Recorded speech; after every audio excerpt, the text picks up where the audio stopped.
Are you ready? I'm ready. I don't know if I'm ready. Not a, It's hard to be ready at this yeah. point, at this period of time, Alec, what's going on?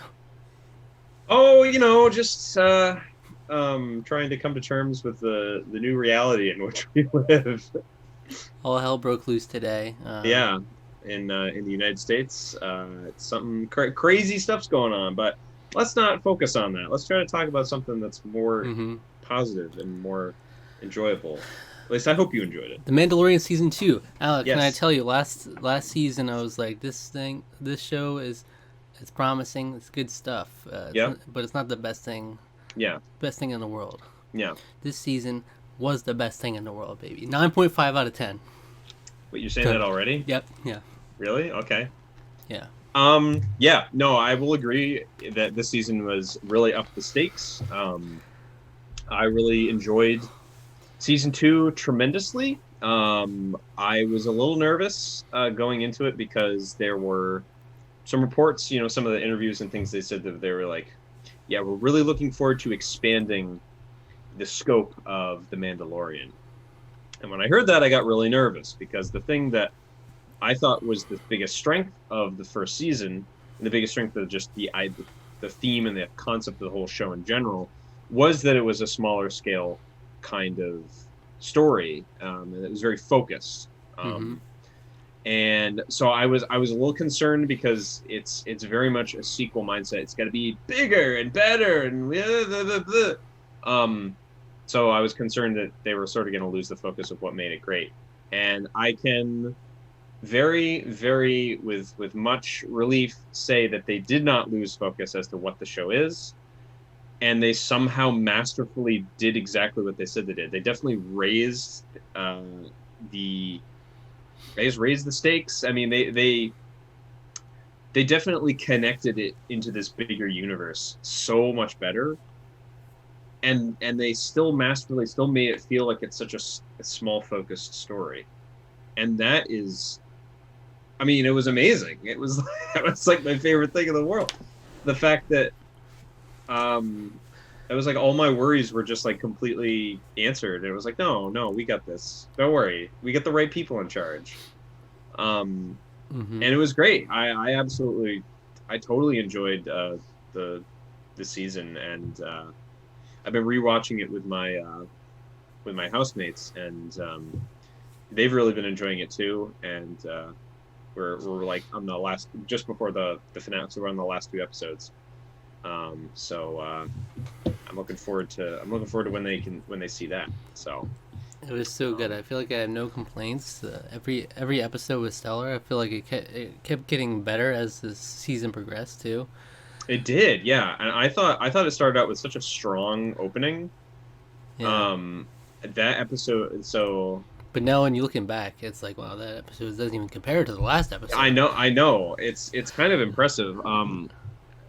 But yeah. So from here on out, we'll get into spoilers. If you somehow have avoided spoilers for the Mandalorian season two, I applaud you, because literally everyone's talked about it and Yeah, spoiled I it will say already. that's the biggest thing for me is I Um, did get some stuff spoiled and like I I wish I didn't.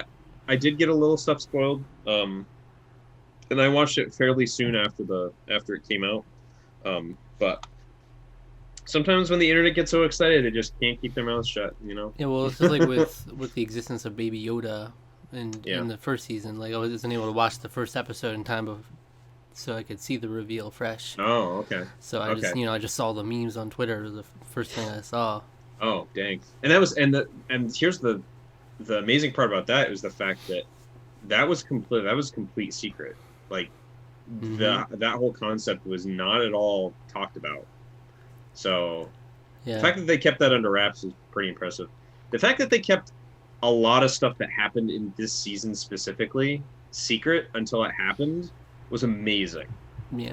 We'll get into that in a little bit, But if but you're watching this, you should have watched the you first should season have you anyway. should have watched it. You should have Or you watched should it. have watched it anyway. You should have 'Cause it's watched the season season. Um, but well, we can go episode by episode though. So the first episode was the Marshal, 2. Mm-hmm. and we saw the return of Boba Fett's armor, where he's looking for Mandalorians. He was told by the matriarch of the sect of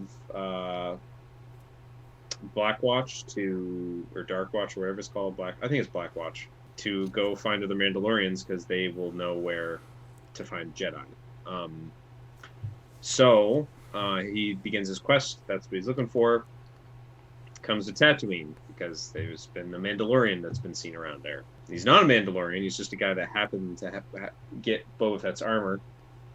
And then there's just this really cool episode with dealing with the small town, and they have to sort of work together with the Tusken Raiders, who they do such an amazing job of like humanizing the Tusken Raiders, who have always been just like, they're the bad sand people, you know? They're the sand people, which is like basically savages, their way of saying savages. And they did such a great job of like really humanizing them, and I loved that. I thought that was great.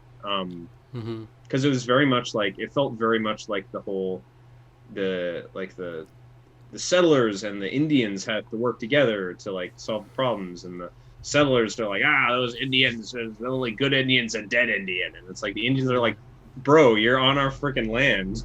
this is our country. You know, we live here. We've lived here for thousands of years. So, and it was just like a really great, like, them having to work together to kill a Krayt dragon, and it was awesome. From what I understand, that's like a quest in one of the games, right? Do you know? It was like either the Old Republic or Knights of the Old Republic. I heard that was an actual thing you do, as you kill a Krayt dragon. I don't remember. And you harvest like the pearl out of it, whatever it was. Oh, okay, maybe. I don't remember. You might have had done that in Knights of the Old Republic. I don't remember. Maybe it was in the Old Republic. I know a Blind Wave, the channel I watched that loves Star Wars. They did. I watched the reactions to it, so they mentioned that. I forget which one it was. That's cool. I didn't remember that, but Krayt dragons were. I knew what it was immediately when I saw the thing going through town. I was like, no, they got a Krayt dragon, and then sure enough, they mentioned it was a Krayt dragon. Yes, that's so cool. Because really, Krayt dragons were. The only one you see at all in all of Star Wars is in A New Hope, where C-3PO is walking past the skeleton of one, and that's it. And then, well, technically, the cry also that Obi-Wan makes, that George Lucas has changed 3 times, but the yell that he supposedly makes is supposed to be a Krayt dragon cry, at least in the first two edits of it. And the third one, it literally just sounds like he stepped on a Lego and he's scaring him off because he's angry or something. Because that doesn't sound anything like anything. Regardless. So that was a cool start. The second episode had the frog woman, which was great. Like the frog woman and her eggs. Oh my god, I loved her so much. She was great. And see, this lends itself to that, and the fact that the first the thing with the Krayt dragon was almost a quest in a game. It lends itself to the feeling, especially the first few episodes, was really like just like little adventures, like going on side quests. Basically. Yeah, I liked that a lot. I thought that it really added to almost like a little D&D campaign style. Yeah, it was, but it didn't. The great part about it is that it didn't feel like, we're going off the beaten path. It's like we're episodic, but it all felt like a natural extension to like what we have to do next. It is a little side mission, but like. That episode in the ice, all the ice cave stuff was just like really creepy, and they did such a good job with the spiders and stuff. It was great. Yeah, it's just cool exploring all these different like species and stuff, and just random frog woman, and then I don't know. I think it works really well. The whole RPG feel to it works really well, and like you said, it doesn't feel like it's going off the beaten path too much. I felt like it was. Season overall like progressed through things pretty quickly, especially once you get to the second half, like whereas like we have to go to the seeing stone for Baby Yoda, and that happens like immediately the next episode. Things are just moving along. They don't really waste too much time, which is good. It lends it to feeling very focused, but still tying it into all these the stuff in basically, they're taking ideas from the old, what they call Legends canon now, and using all the good bits and pieces of that, and really doing like awesome things with it. The next episode, then, because he reunites, he's able to get the frog lady to the planet where she meets her husband. And did you hear about like how the internet was like going bananas about like Baby Yoda eating the eggs of the frog What do you mean lady? they were going bananas? They were like, Baby Yoda's like they're making him commit genocide. Well, And it's like, yeah, but he's just like a little kid. he does and kill, it's funny. he has eaten he eat frogs from the very beginning. Like that was one of the first things we saw him eat in like the first season. He ate a frog. He ate a frog, so he's eating a frog. He's So maybe his species is just like a natural predator. Which like, but I was like, ooh, that's messed up. He was just eating some. It was, so that's why he's like, don't do that. Like, how many of those did you eat? Great running gag through the whole thing until the very end where he whipped one out and ate a final one. So many lives taken that day.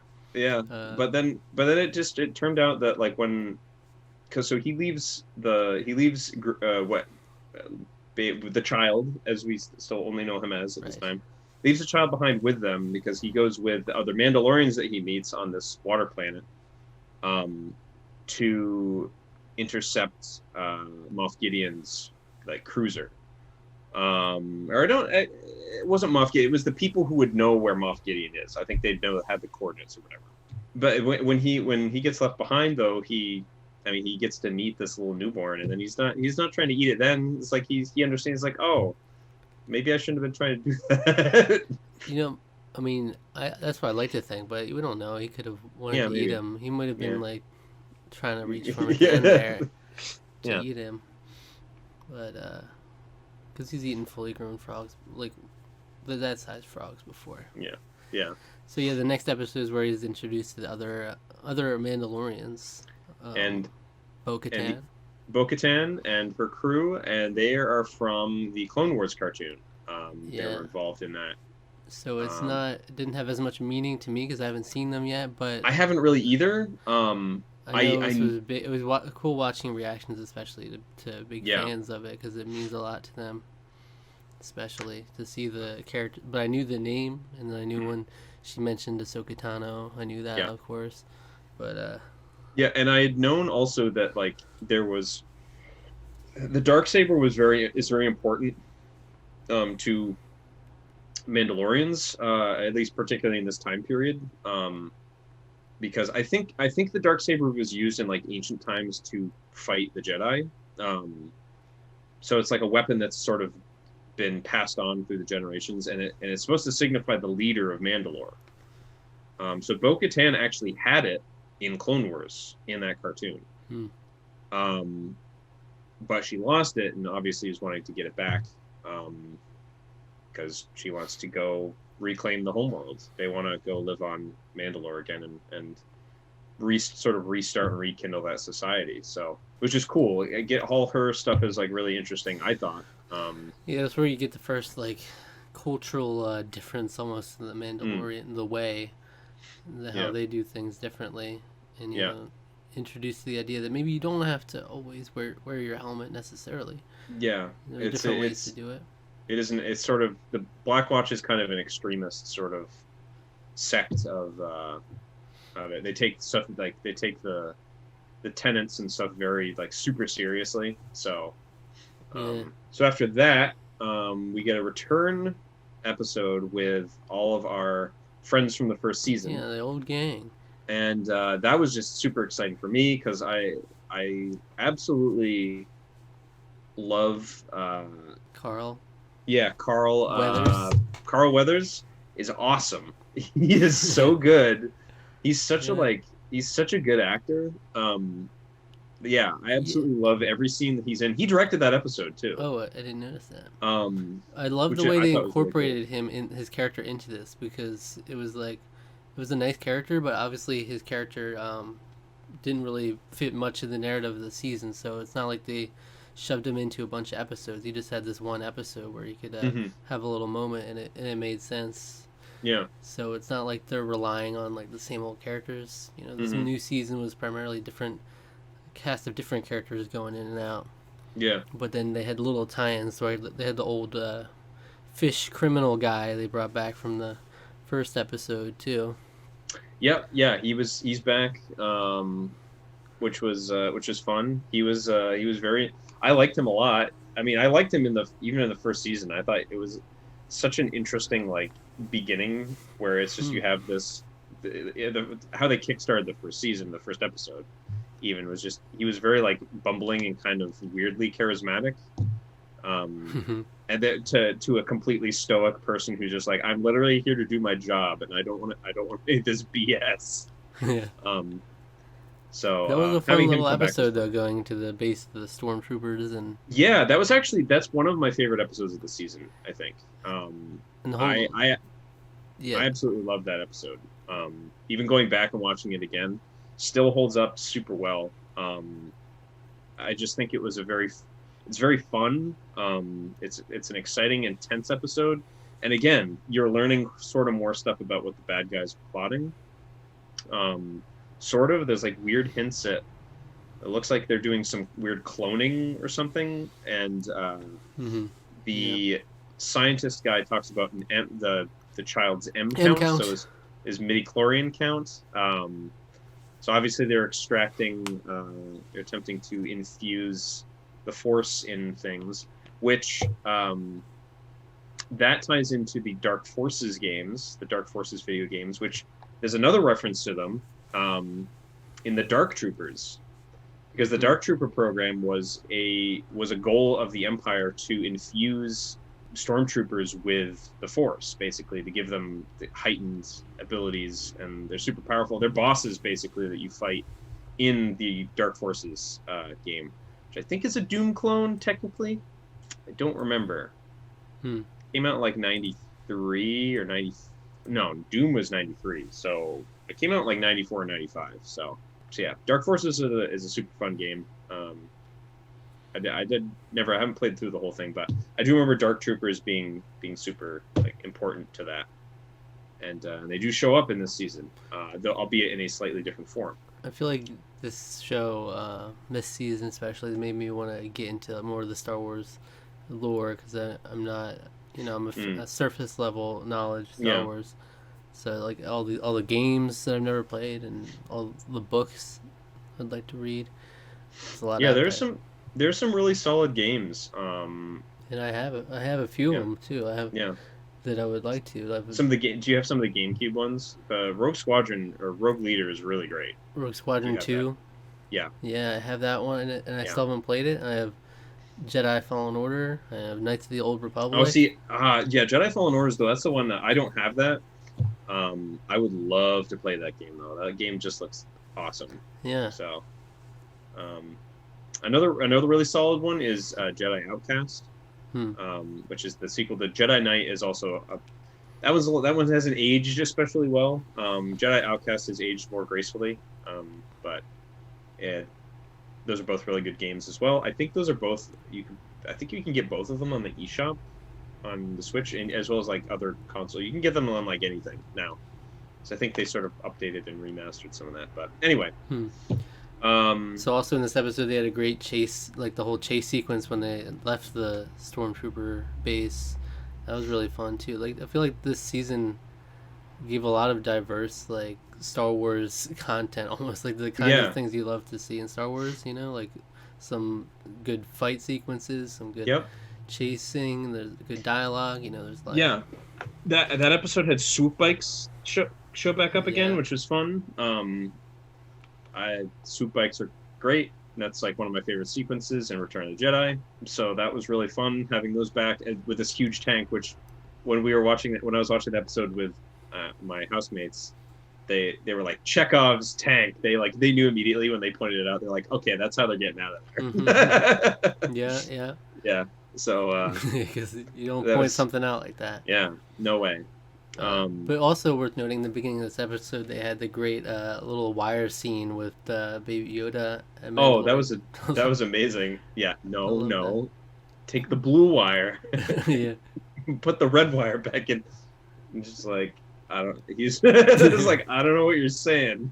There's just so many great little moments there, Yeah. Their chemistry just like totally takes on new levels of depth and cuteness.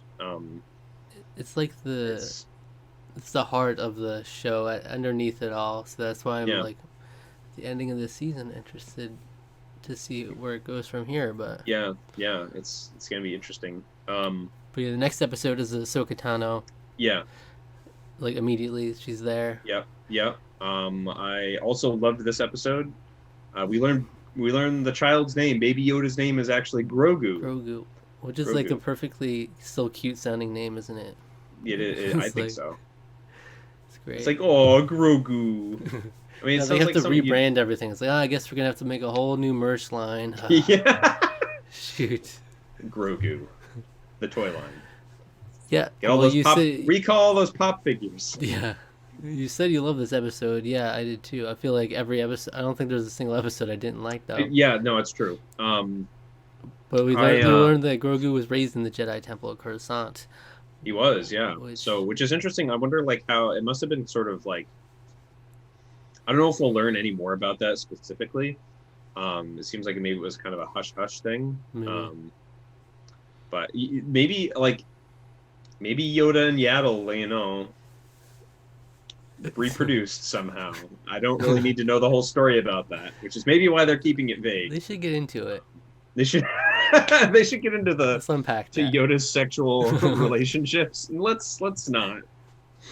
So this was a great episode because you got to see them team up. Obviously, Yeah, it was really cool. It was like a Jedi and a Mandalorian. You'll never see it coming. yeah, and seeing Ahsoka in live action was amazing. I thought the woman who played her was phenomenal. Yeah, it's Rosario Dawson. Oh, she was great. so great. I loved her. Just she really carried the whole, like, because Ahsoka's whole thing is her feeling very sort of disillusioned by the lack of response that the Jedi Order was giving to the threat of the Sith that was clearly being felt tremendously by the end of the Clone Wars. And so she left.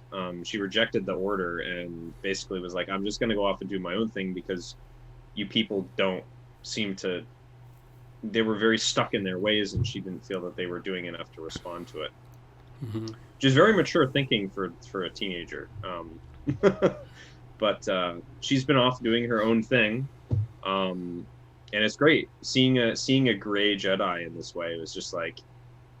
super cool. I really liked it a lot. Her fight in that temple with where she had the Beskar staff versus the dual lightsabers was like so cool. I really loved that. While Mando is dealing with the thugs down below. Mm-hmm. I loved how both of those were interweaving together. It was really, really cool. Yeah, and it's like excellent. the Beskar spear has like become so important later on. It's like Yeah, every little thing that happens this season, where you might not think it'll amount to much, that ultimately is all very important. Like that Beskar spear, he needs it. Like he absolutely needs it. Like several times later on. yeah. It's the only thing that gets him out of being able to win a couple of the fights, especially the last episode there. Yeah. Yeah, so So we just happened upon this very very fortunate. so that was great. So Ahsoka basically is like, I can't train him. But maybe there's another Jedi out there who can. So bring him to this place and you'll be able to commune. He'll be able to commune and maybe find another Jedi that can help. So, which leads us into episode 6, which I think I feel like the last 3 episodes are probably my favorite set of episodes. Yeah. And there's a lot they're of good stuff. they're very, very strong, very, very good, very well tied together. Episode is called The Tragedy, and several tragedies occur in very short succession, and it's a really rough episode, particularly if you're really attached to the oh shoot.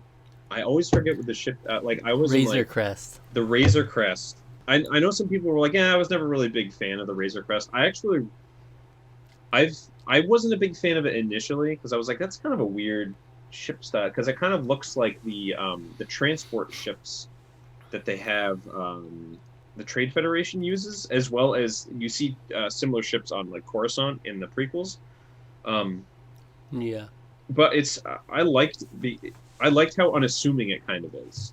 It basically looks like a small freighter, and I think that works for somebody with a relatively, wanting to keep a low profile. A profession of a bounty hunter would want to keep a low profile, so it works perfectly. And there's sentimental value attached to it. Yeah. It's been beaten up and patched Oh back yeah, together. it got beaten up like crazy this season, like insane levels of disrepair. Yeah, that was a great end of Um, the episode 4 where they came crashing in and it was about to get the nice little landing at the end there and and just then it falls fall right in. into the water. Yeah. Yeah, so But it was a great moment to just like out of nowhere it explodes. Done. Razor it's just Crest like, is oh gone. no. I was like, no. But I would say also significantly in this episode, though, we see the return of a character from the first season, whose name I can't remember. Fennec. Fennec. And Boba Fett, who was teased in the first episode. We saw sort of a figure looming in the shadows when he saw the transfer of his armor. Mm-hmm. And he's been tracking him throughout the whole season. So they finally meet, and Boba Fett tells him, is like, no, I'm actually a Mandalorian, and that armor is my father's, and it belongs to me. Yeah. They kind of have a standoff about that, but then the remnant forces all kind of come in, and they have to work. They are basically forced to work together. That leads to a real badass sequence. Oh my gosh, everything with Boba Fett is so good in this episode. He's just such a beast. Like he kicks their asses with that whatever that thing's called, that long thing. So I don't remember I don't know what the name is called specifically. It's a Tusken Raider club though. Mm-hmm. That's what the Raider beats Luke with in episode 4 and knocks him out. And there's some really great stuff, really great choreography with that. Like it's just breaking apart these stormtroopers' helmets. Yeah. And then like that wasn't enough. He goes and gets his armor and has a whole other badass sequence too. Yep. A lot of those things that they'd never shown, like the knee darts, that was something that had been designed in his weaponry since episode 5, and they've just never used it. They didn't even use it in episode 2, the Jango Fett's armor. They never used it. But you actually get to see him use it, and it's super cool. It's awesome. Yeah. So the thing that I really liked about them bringing Boba Fett back, because I know some people will be like, bringing dead people back, whatever. But it's like, well, first of all, it's Star Wars. Of course they're going to do that. But I felt like this was like a real redemption of the character. Right. Because Boba Fett is not really a character very much, even in the original trilogy. He's just kind of like a guy. He's Han Solo's like enemy in episode 5. And then he's just kind of in Jabba's palace for some reason in episode 6, and that's not really ever explained. I feel like he got popular because people like the idea of him. The idea of him, his armor is awesome, his ship is awesome. He's just the design. It was basically everything. It was, I mean, his design is what spawned this whole Mandalorian stuff, really. That armor design is just super iconic. But then this episode's already fleshed him out more than I've ever seen, at least. Yeah. You get a feel for that, like he's a person. He's not just like he's not just the bad bounty hunter. It's like, no, he actually has like wants and desires and stuff. We don't necessarily know what those all are, but I love his reuse of the line of Jango Fett in episode 2. I'm just a simple man trying to make my way in the universe. Mm-hmm. And I was like, because that, say we will, but I mean, we've gone into detail about how bad episode 2 is. I actually really like Jango Fett. Mm-hmm. He just sucks and gets the raw end of the deal in that, because like, I'm gonna fight Mace Windu. Oh, I'm dead. Yeah. The fight with Obi-Wan is fun enough on Kamino. the chase sequence in the asteroid field is a lot more fun. But regardless, Mace Windu is not really dead. Mace Windu's not really dead. Maybe back. Mace Windu's not really dead. Yeah, no one's ever really gone. Saying that. People have been saying that. They think Maybe he's coming back. Like legitimately, because like Star Wars posted something on Instagram, and they're like, they don't usually do this kind of thing if it doesn't have some meaning to it, and it was something in reference to Samuel Jackson, and they were like, we never saw Mace Windu's dead body at the end of Revenge of the Sith, so he could be alive. we've never seen dead bodies of like all the people that are coming back either. So we're gonna like he could come into, and then there was videos I was watching, like these are all the different shows he could possibly make an appearance in. Here's the ones I think he could make an appearance in, So that'd be wild. Samuel Jackson's the ripe age of like 78 or something. No, 74 or something crazy actually. So now or never. But something that I really like is that they clear up something that has been like a debate within the Star Wars fandom for a long time was Jango Fett a Mandalorian? Yeah. And they're like, yeah, he was a foundling. And I was like, it just to me adds a lot more depth to the character.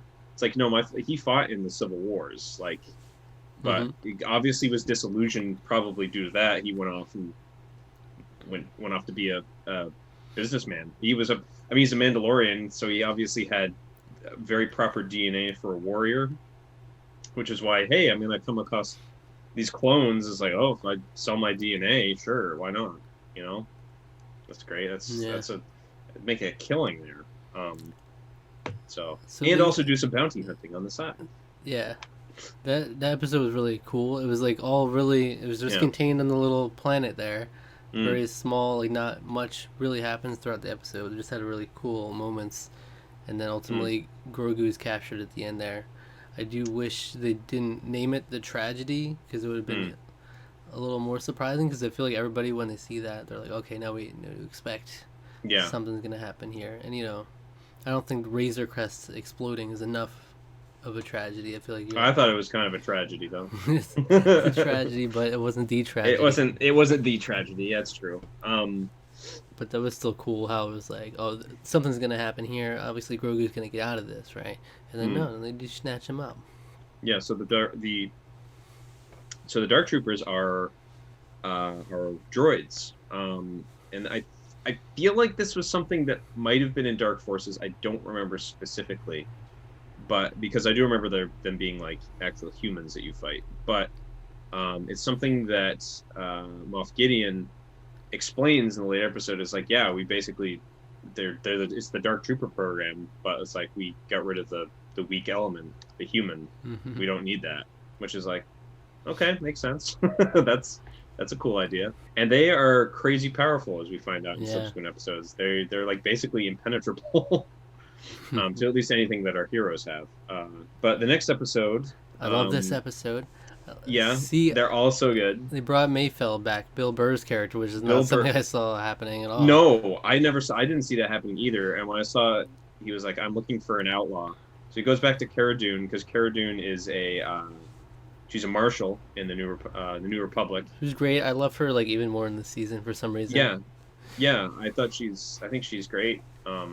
I love the physicality she brings to the role too. She's just like, what's her name? Cara something. Another Cara. Cara Morano, I think her name is, or something. I don't remember. But she's like a pro wrestler. Oh yeah, she is. So, yeah, I mean, it's cool having a woman that like legitimately is just like punching people, and it's not like a Black Widow scenario where it's like it's little Scarlett Johansson. She's like somehow a badass and beating up these like huge dudes. But it's like, no, she's a wrestler and she's going to just destroy you because that's what she can do. She's just huge, very muscular. She just looks like a badass too. Yeah. So for some reason, the characters resonated so much more with me this season than they did before. Before it was like, the characters are okay, Yeah. I don't mind them, but I didn't connect with many of them that much. But even like Bill Burr's character, in the episode that he had in the first season, I wasn't a big fan of that episode. Yeah, but in this one, like you grow to love his character a lot more just in this one episode. Well, again, Cool. you sort of grow to really understand, like, again, he's somebody that was disillusioned also. A character that he had been an Imperial officer at one point, or he's kind of a lower end officer. He'd seen some pretty messed up shit, and was Which is not at all what I would expect them to do with his character. I thought he would just stay as the one-dimensional funny guy, but they actually gave him some depth. Yeah. And he had a really good performance too. I'm like, oh, this guy can act. I mean, I love Bill Burr's stand-up. I think he's really funny. He's a Boston guy, Irish immigrant family, and I've always thought he's funny. But then he can act. He was great in this episode. I thought he was excellent. So this episode also saw Mando was forced to take his helmet off for a brief period of time. And that was a big theme of the episode. It was a huge theme of the episode, yeah. To where Bill or Mayfeld even confronts someone like, well, what is it? Is it that you can't take your helmet off, or you just can't, people can't see you with your helmet off? Because he's like, isn't it kind of hypocritical a little bit? Like, like how rigid are you? Like, he was speaking some he was spitting facts. He was saying like, well, everybody's got a line they'll cross once things get tough. Mm-hmm. And then we see that a couple times for Mando here. But I also really like the fact that Mayfeld is also like, basically like, I didn't see anything. He was like, I won't say anything. Yeah. So, and like, very cool. Something that people pointed out that I wasn't thinking about at the time, but when I was watching his acting without the helmet on, it was like, oh, he feels kind of weird. But people pointed out that he like doesn't use his peripheral vision much because he's like used to being in a helmet.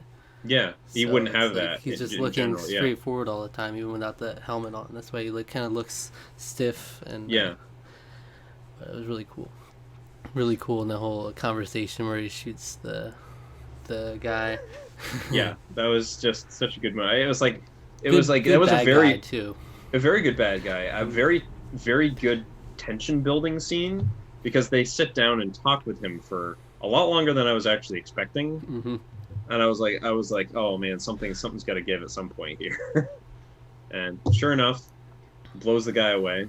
Very deserving.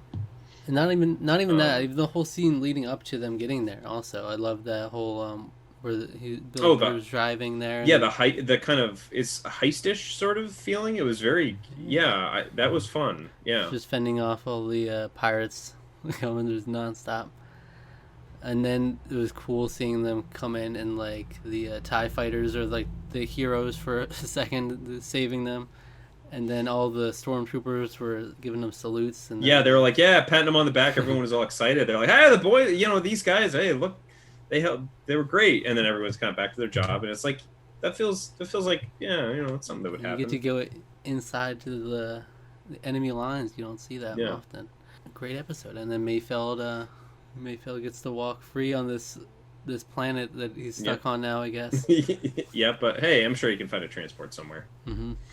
And then they had a great scene at the end where Mando does the whole line where he sends the message to Moff Gideon, where he's like, oh yeah, he uses his own words against him. Yeah, he means more to me than you will ever know. Yeah. But he goes, that was great. Yeah, that was super great. What a way to end the episode too, lead into the final one. And this episode was a pretty big deal. A big one. So all points converge on this. I don't know what the name of the Star Destroyer is, but everything the season's built up to. We have Mando with his, this is another thing that I absolutely loved. The Din Djarin showed up with a group of exclusively female warriors. Mm-hmm. And you know what's great? The show doesn't point that out to you. Mm-hmm. There's never an instance where it's like, whoa, these are the badass females. It's just like there's never camera work. Like that's even the thing that they even made that I didn't like in Avengers Endgame, where it's like, look at all the women of Marvel. Here they are. They're gonna beat the bad guys. It's like they didn't do that. I mean, yeah. I mean, I like most of, except for Captain Marvel. I like all the Marvel ladies. They're great, and I liked all these characters too.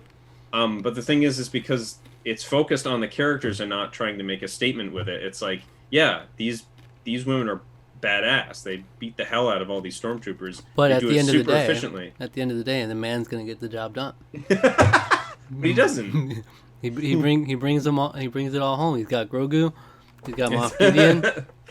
Yeah, but they take the bridge. And then guess who saves the day? A man. A man. Oh, okay. Yeah. But they're awesome. And I love all the scenes they're in. But you're right. You're right. Everything does amount to this episode. Like everything. Yeah. All the themes, like Grogu calling the Jedi, the Dark Troopers, the Beskar staff. You know, like it all. The Darksaber. Everything with the Darksaber, because Bo-Katan is like I need to defeat Gideon to do it, and you find out when he brings Gideon after he beats Gideon, and he brings him to the bridge. He's like, oh well, you own the Darksaber now, and he was like, but what? No. Doesn't matter. Like I don't want it. He's like, well, the traditional way of succession with the Darksaber is you must defeat the person in combat. That's some baloney. She could have mentioned that. She could have mentioned that ahead of time. She could have, but she didn't. I don't know why she didn't. It's just like, hey, if you find Moff Gideon, don't fight him, because then you get it. So here's an interesting thing that I didn't know, was that the way that she had received the Darksaber last time was that she was bequeathed it. It was given to her before. So some people are like, well, isn't that kind of an inconsistency? And I think to that, I would say, I think in a case like that, where if you're trying to restart your entire culture and you're gifted it, that could probably be seen as like, oh, this is the new beginning for the Mandalorian culture.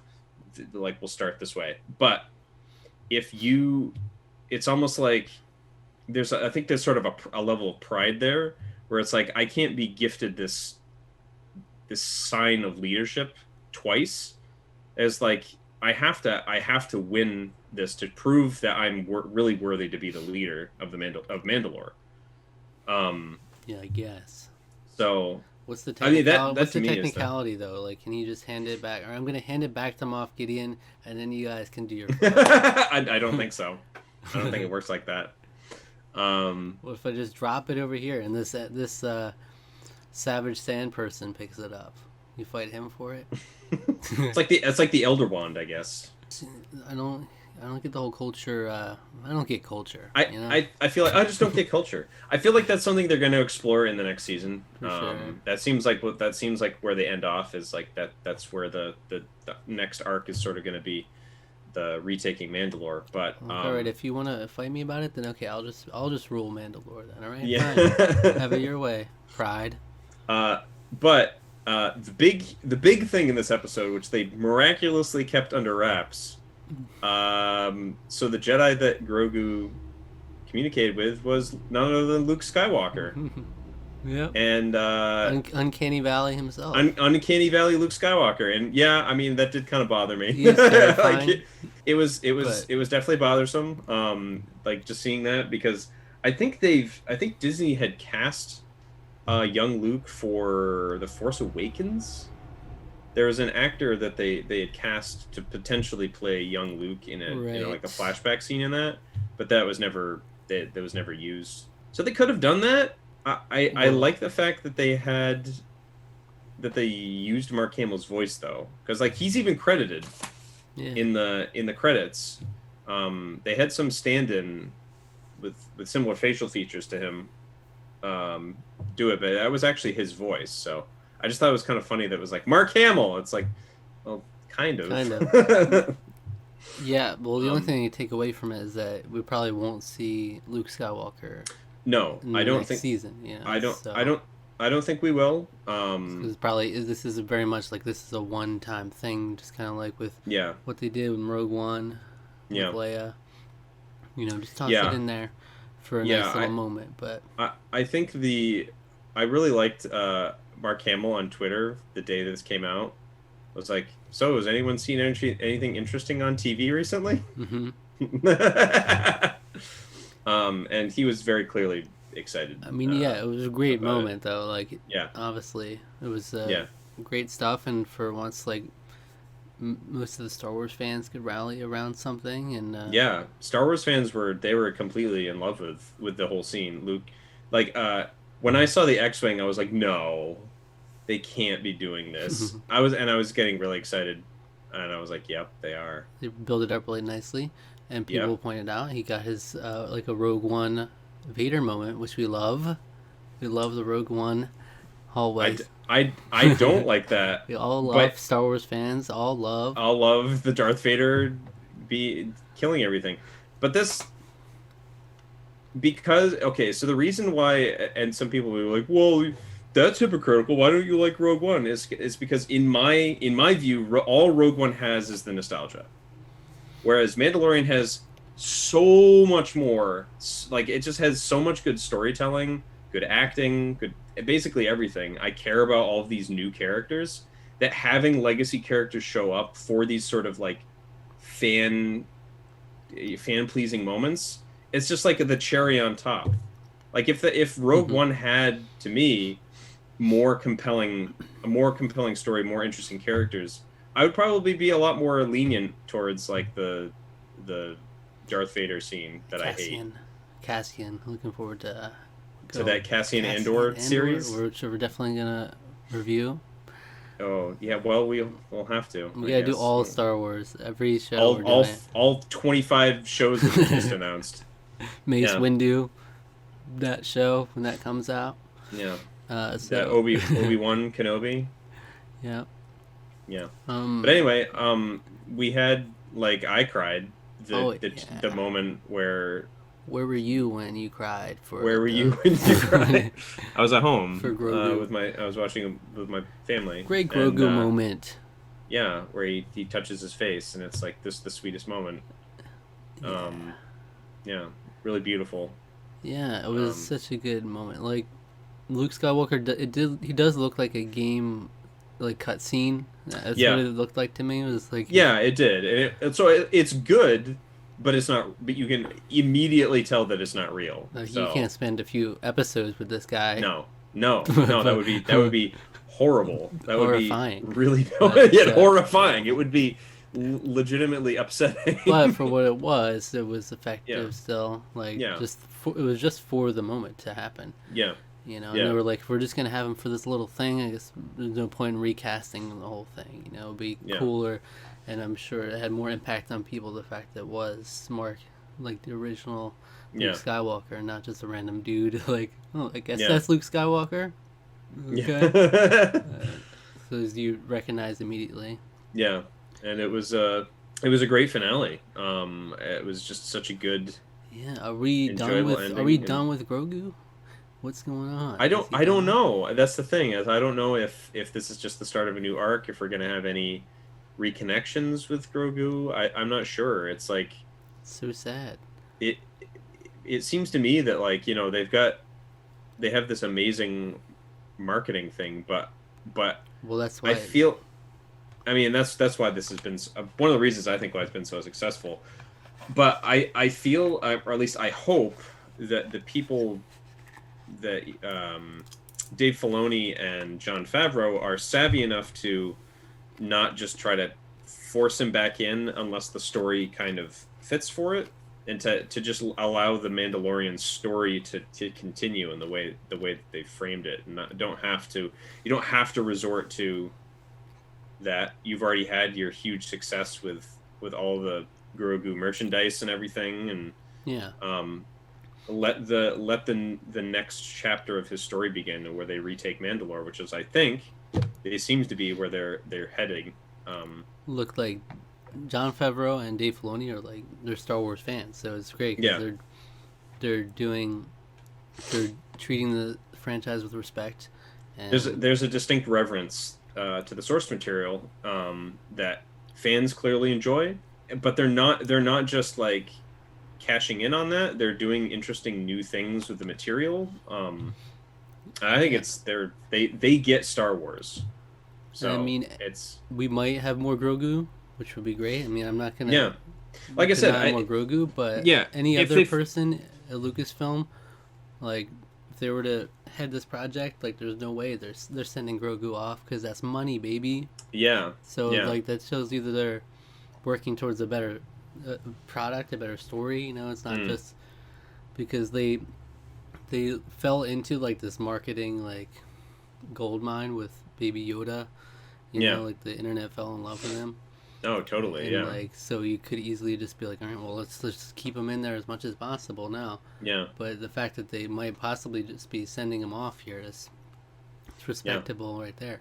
And yeah. but at the same time, I also won't hate on more Grogu. Oh You know, no, not at all. Yeah, like I said, if whatever I trust that they whatever they feel is best for the story, I think that they can craft something that and that's something that like my dad has said repeatedly every time we watch it is just like how well crafted this story is. It really is. I mean, it's very intricately written. The detail is great for super fans. It's great for casual fans. yeah. My nieces all love the show. I have a niece that's like 4, and she's been watching, and it's like it's mostly appropriate for them. It's maybe a little violent, but that was funny because my brother and when we were watching it last Christmas when they were up visiting, both my brother and sister-in-law were like, yeah, we've never really shown her anything quite this violent before, but like the baby Yoda's really cute. Yeah, yeah. And she really likes it, and she's really enraptured in that aspect of it. So it was something that, That's something that anybody can resonate with is that relationship. You like take out yeah, all the Star Wars mumbo jumbo. You know, it's yeah, like you get that. yeah, It's a cute father baby son yeah, relationship. yeah. But yeah, It's this great. show's got great writing. It's got great acting. It's got great action. You know, it's like Yeah, best of all the yeah, pillars. yeah. With that being said, a book of Boba Fett coming December 2021. So that was a really exciting teaser. When I saw Jabba's palace, I was like, I think I know where they're going with this. It was Java's. I don't remember his name, but his henchman that was predominant. Baba something. I don't remember his name, but he was prominent in Return of the Jedi at the beginning. He's basically his impresario. He's basically the impresario of the palace.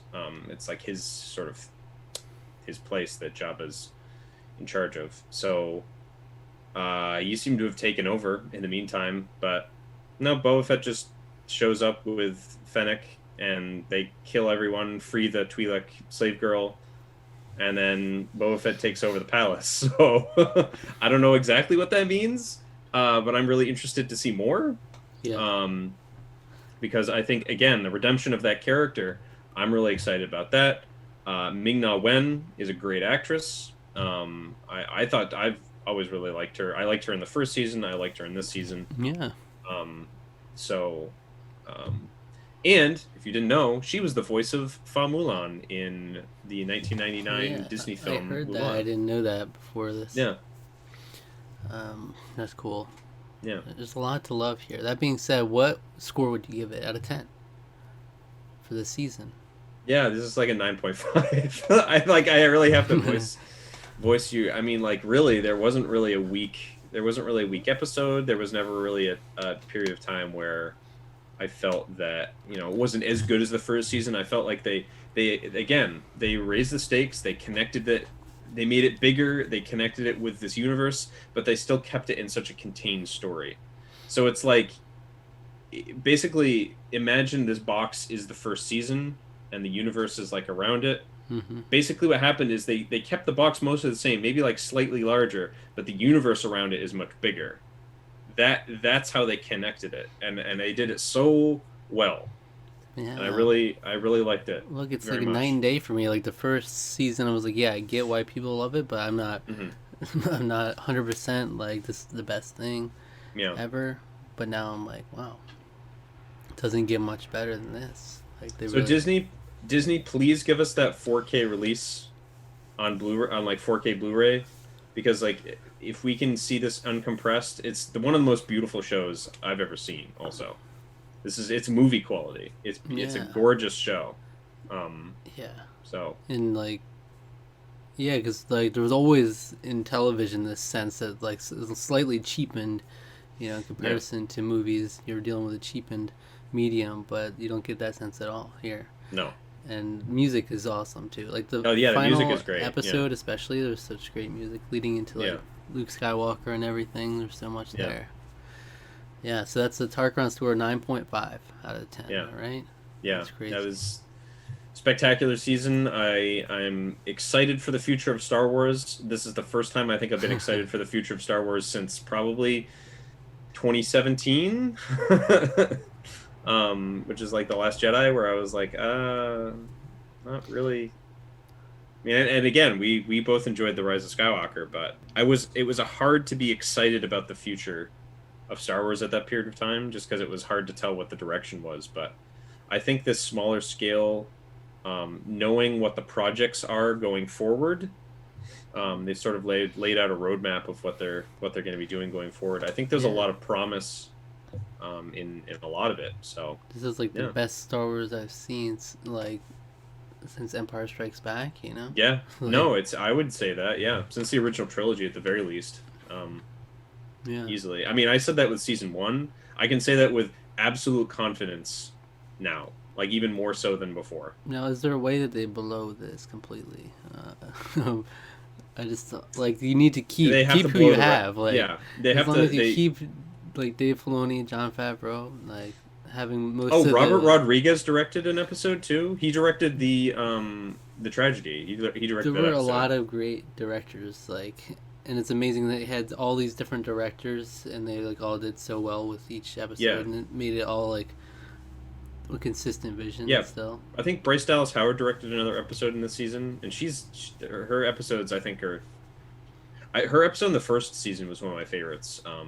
I think that was the third episode. It was the third or the fourth episode. So in the first season. But as long as you have Star Wars fans like John Favreau, Dave Filoni in charge of the creative decisions, then we can have faith that they're at least like well intentioned and yeah, they're able to make a vision like this season. yeah, you have full faith in that. All right, so mm-hmm. thank you for watching. What video would you recommend our viewers watch of ours? Go check out a review of Rise of Skywalker. Oh, yeah. Go if you're feeling more in the Star Wars mood. Go check out some more Star Wars. Like I said, we did both really enjoy that film. Yeah, I really enjoyed that, but I feel like I'm like 10 times more passionate about Mandalorian. Yeah. Same.